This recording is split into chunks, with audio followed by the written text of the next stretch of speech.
জুলাই গণঅভ্যুত্থানে দায়িত্ব পালনকালে সাংবাদিক এটিএম তুরাবকে গুলি করে হত্যা মামলার এজাহারভুক্ত আসামি সিলেট মেট্রোপলিটন পুলিশের সাবেক অতিরিক্ত উপকমিশনার সাদেক কাউসার দস্তগীরকে শেরপুর থেকে গ্রেফতার করেছে পিবিআই। বুধবার রাতে বিষয়টি নিশ্চিত করেছে সিলেট পিবিআই। গত ১৯ জুলাই সিলেট নগরীর বন্দর বাজারে বিএনপির মিছিল চলছিল। এ সময় পেশাগত দায়িত্ব পালন করছিলেন দৈনিক নয়া দিগন্ত পত্রিকার সাংবাদিক এটিএম তুরাব। মিছিল চলাকালে পেছন থেকে পুলিশ গুলি ছুটতে থাকে।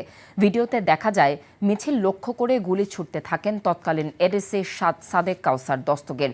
সাংবাদিক এটিএম তুরাব গুলিবিদ্ধ হন। তাকে সিলেট এমওজি ওসমানী মেডিকেল কলেজ হাসপাতালে ভর্তি করা হয়। অবস্থার অবনতি হলে একটি বেসরকারি হাসপাতালে নেওয়া হলে সেখানে চিকিৎসাধীন অবস্থায় সন্ধ্যায় তার মৃত্যু হয়। ভালোবাসার প্রথম শর্ত বিশ্বাস, যেটা আমার প্রতি কখনোই তোমার ছিল না। আমি তোমাকে বিয়ে করতে চেয়েছিলাম। চেয়েছিলে আমার ইচ্ছেগুলোকে গলা টিপে হত্যা করার পর। নিলয়ের হঠাৎ এমন চেঞ্জ আমার ভালো লাগছে না। তোমার নিলয়কে নিয়ে টেনশন করতে হবে না। আমি ভুল মানুষকে ভালোবেসেছি। আপনি ডাক্তার? জি। কিসের ডাক্তার আপনি?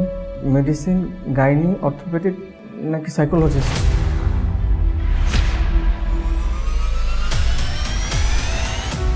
ভাইয়া খুব ইন্ট্রোভার্ট। ভাইয়াকে নেশার জগৎ থেকে ফিরিয়ে আনতে হবে। আমার মনে হয় কি তোমার রেগুলার অফিসে বসা উচিত। সব তোকে সামলাতে হবে। এরকম কেস না দিন দিন বেড়েই চলেছে।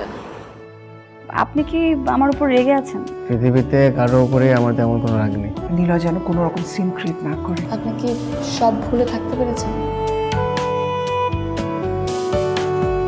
প্রেম এবং ভালোবাসা খুব পবিত্র, সস্তা কোনো কিছু না। আমি তোমাকে হারাতে চাইনি Priti. Love is not enough in the world.